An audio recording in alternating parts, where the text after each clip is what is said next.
السلام علیکم ورحمۃ اللہ وبرکاتہ۔ بسم اللہ الرحمن الرحیم۔ شروع اللہ کے نام سے جو بڑا مہربان اور نہایت رحم کرنے والا ہے۔ پچھلے ٹاپک میں ہم نے یہ بات کو ڈسکس کیا تھا کہ جب حضرت آدم علیہ السلام کی اولاد میں تفرقہ پیدا ہو گیا اور ان کے بعد جب حضرت نوح علیہ السلام اس دنیا میں آئے تب ان سے پہلے ہی اس دنیا میں بت پرستی شروع ہو گئی تھی۔ بت پرستی ان کے اولاد، ہم سب حضرت آدم علیہ السلام کی اولاد ہیں، لیکن حضرت آدم علیہ السلام کے جو 20 بیٹے اور 20 بیٹیاں تھیں، انہوں نے اپنے آپ کو تفرقوں میں تبدیل کر کے بت پرستی کا شروعات کر لی۔ جب 126 سال کے بعد اللہ تعالیٰ نے حضرت نوح علیہ السلام کو اس دنیا میں تشریف فرما بھیجا تو تب اس دنیا میں بت پرستی کا آغاز ہو چکا تھا۔ حضرت نوح علیہ السلام اس دنیا میں بھیجے جانے والے وہ پہلے رسول ہیں جو میرے مولا نے اپنی قوم کے اوپر، اپنے بندوں کے اوپر ہدایت کے لیے جو پہلا رسول بھیجا وہ حضرت نوح علیہ السلام ہیں۔ آج کا ہمارا ٹاپک جو ہے وہ یہی ہے کہ جب حضرت نوح علیہ السلام اس دنیا میں تشریف لائے، جب اللہ نے انہیں اس دنیا میں تشریف لانے کا انہیں بھیجا اس دنیا میں حضرت نوح علیہ السلام کو، تو تب دنیا میں ایک عجیب سا ماحول تھا، یعنی کہ لوگ صرف ایک رب کی عبادت نہیں کرتے تھے، لوگوں نے اپنے ہی بتوں کو بنا لیا۔ جیسا کہ میں نے آپ کو پچھلی بار بتایا تھا کہ شیطان نے کہا کہ آؤ میں تمہیں خدا بنا کر دیتا ہوں۔ ان کی قوم اپنے بڑوں کی جن کو مانتے تھے، جن کو دیکھ کر انہوں نے اپنے رب کی عبادت کی، ان کی تصاویر شیطان نے ان کی اولاد کو بنا کر دے دی، اور انہوں نے آہستہ آہستہ اپنے رب کو بھلا کر اپنی انہی بزرگوں کو جو رب سے مانگتے تھے، جنہوں نے انہیں رب سے مانگنا سکھایا، انہی کو خدا مانگ کر انہوں نے ماننا شروع کر دیا۔ اس کو اگر آپ پوری ڈیٹیل میں سننا چاہتے ہیں تو آپ میرا پچھلا جو ویڈیو ہے وہ دیکھ سکتے ہیں، اس میں نے بڑی ڈیٹیل سے آپ کو یہ بتایا ہے کہ شیطان نے کیسے انہیں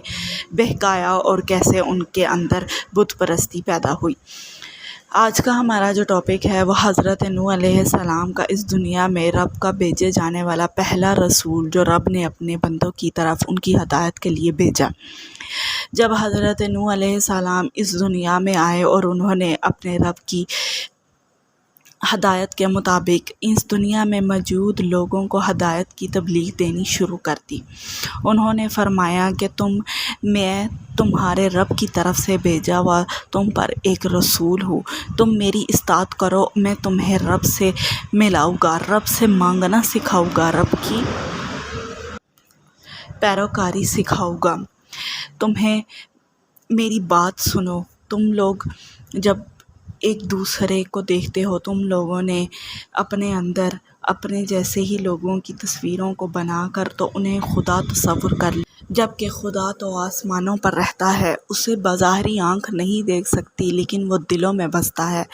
تم میری بات کو سنو، تمہارے لیے باغات اگائے جائیں گے، تمہارے لیے نہریں بہائی جائیں گی، اور اگر تم میری بات کو غور سے سمجھو اور سنو گے تو تمہارے درمیان میں جو ایک دوسرے کے لیے نفرت اور تفرقات اور ایک دوسرے کے لیے نفرت ہے وہ دل سے ختم ہو جائے گی۔ جب ہم ایک رب کو پکاریں گے تو ہمارے اندر یہ تفرقات کہ تمہارا رب یہ اور میرا رب یہ ہے، یہ ختم ہو جائے گی۔ حضرت نوح علیہ السلام اپنی تبلیغ کو جاری رکھ رہے تھے، لیکن ان کے لوگوں نے، ان کی قوم نے ان کی بات نہ سنی، بلکہ ان کے جو بڑے تھے، اس قوم میں جو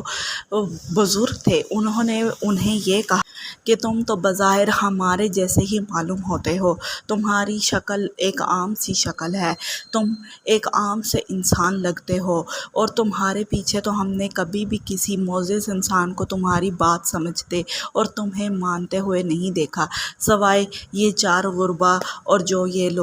جو اپنے نہ جسم میں اتنی مضبوطی رکھتے ہیں اور نہ ہی ان کے پاس تن اور من کی دولت موجود ہے اور نہ ہی ان کے پاس دھن کی دولت ہے، تو یہ لوگ جو تمہیں مانتے ہیں اور تمہاری بات کو سن رہے ہیں، یہ تو خود نہ سمجھ ہیں، انہیں کیا پتہ کہ تم سچ بول رہے ہو یا جھوٹ، اور ہم تو تمہیں جھوٹا سمجھتے ہیں، تم جھوٹے ہو، تمہیں کیا پتہ کہ کون خدا ہے اور کون نہیں۔ پھر یہ سلسلہ اسی طرح چلتا رہا، کئی صدیاں گزر گئیں، لوگوں نے ان کی بات نہیں مانی۔ پھر میرے رب نے اپنے رسول کے آگے وحی کو پیش کیا اور ان کو فرمایا کہ حضرت نوح، آپ ان لوگوں کے لیے پریشان نہ ہوں جنہوں نے آپ کی بات مان کر اپنے لیے میری طرف رجوع کیا، وہ کر چکے، اور جنہوں نے آپ کی بات نہیں مانی وہ نہیں مانیں گے، اس لیے آپ ان کے لیے پریشان مت ہوں۔ ان کے لیے میں نے طوفان سیلاب کا اعلان کر دیا ہے، وہ ایک سیلاب سے تباہ و برباد ہوں گے، اس لیے آپ کشتی بنائیے۔ حضرت نوح علیہ السلام کو جب یہ وحی آئی تو انہوں نے ایک کشتی بنانا شروع کر دی۔ اپنے رب کی فرمان کے مطابق انہوں نے ایک کشتی بنائی اور اس کے اندر انہوں نے ہر جنس جو پیدا ہوئی تھی اس کا نر اور مادہ سوار کر لیا، سوائے ان لوگوں کے جنہیں رب نے ظلم کے سوا اور کچھ نہیں دینا تھا، یعنی کہ صرف ان لوگوں کو چھوڑا جن پر رب نے عذاب نازل کرنا تھا، اور جنہوں نے حضرت نوح علیہ السلام کی بات کو مانا انہیں حضرت نوح علیہ السلام نے اس کشتی میں سوار کر لیا، اور وہ خود بھی اس کشتی میں اپنے گھر والوں کے ساتھ سوار ہو گئے۔ اس کے لیے قرآن مجید میں تنور کا لفظ استعمال کیا گیا ہے۔ حدیث پاک ہے کہ تنور حضرت نوح علیہ السلام کا تندور تھا، یعنی کہ تنور جو ہے وہ روٹی پکانے والے تندور کو کہا جاتا ہے۔ بہت سے لوگ یہ بھی کہتے ہیں کہ یہ حضرت آدم علیہ السلام کا تنور تھا، جبکہ بہت سے لوگ یہ کہتے ہیں کہ کوفہ میں ایک مسجد ہے جہاں پر یہ تنور موجود ہے، اور یہاں پر 70 فرشتوں اور مسلمانوں نے نماز ادا کی۔ اس کے بعد حضرت نوح علیہ السلام اور ان کے ساتھ باقی مسلمان، ان کے اہل و عیال اور جن لوگوں نے مسلمان ہوا تھے، انہوں نے اس کشتی میں سوار ہو گئے۔ حضرت نوح علیہ السلام کے کشتی میں سوار ہونے کے 7 دن کے بعد اللہ تعالیٰ نے اس سیلاب کا آغاز کیا جن کا انہوں نے اپنے رسول کو پہلے سے الہام کروا دیا تھا۔ جب اللہ تعالیٰ نے بارش کو جاری کیا تو وہ 40 راتیں اور 40 دن تک مسلسل زمین پر آسمان سے وہ بارش برستی رہی۔ جب زمین پر بارش برسی تو وہ پانی زمین سے اونچا ہوتا گیا، لیکن حضرت نوح علیہ السلام کی کشتی اس پانی کی سطح پر تیرتی رہی۔ اسی طرح بارش جب بڑھتی چلی گئی تو پانی اوپر ہوتا چلا گیا، اور 40 راتیں اور 40 دن تک جب یہ بارش جاری رہی تو زمین پر موجود ہر ایک چیز تباہ و برباد ہو گئی۔ 40 دن اور 40 راتیں گزرنے کے بعد جب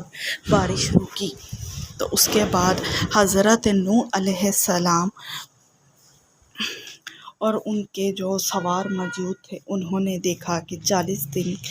کی طویل عرصے کے بعد یہ بارش رک گئی ہے،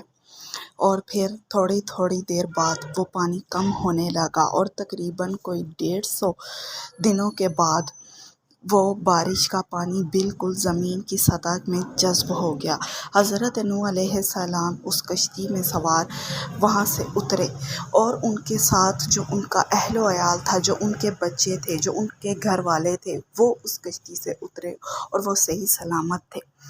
جبکہ حضرت نوح علیہ السلام کے ساتھ جتنے بھی لوگ اس کشتی میں سوار تھے وہ فوت ہو گئے۔ وہ سب مسلمان تھے، وہ اس طوفان کو برداشت نہ کر پائے اور وہ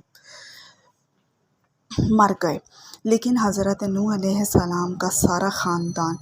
صحیح سلامت رہا۔ الہی باری تعالیٰ کا فرمان ہے کہ ہم نے حضرت نوح علیہ السلام اور ان کی اہل عیال کی حفاظت فرمائی، اور زمین پر اس پہلے رسول کو باقی رکھا، اور اس کی خاندان سے اگلی نسلوں کو چلانے کے لیے اس کے خاندان کی حفاظت فرمائی۔ اس کے بعد دنیا میں جو بھی آیا وہ حضرت نوح علیہ السلام کی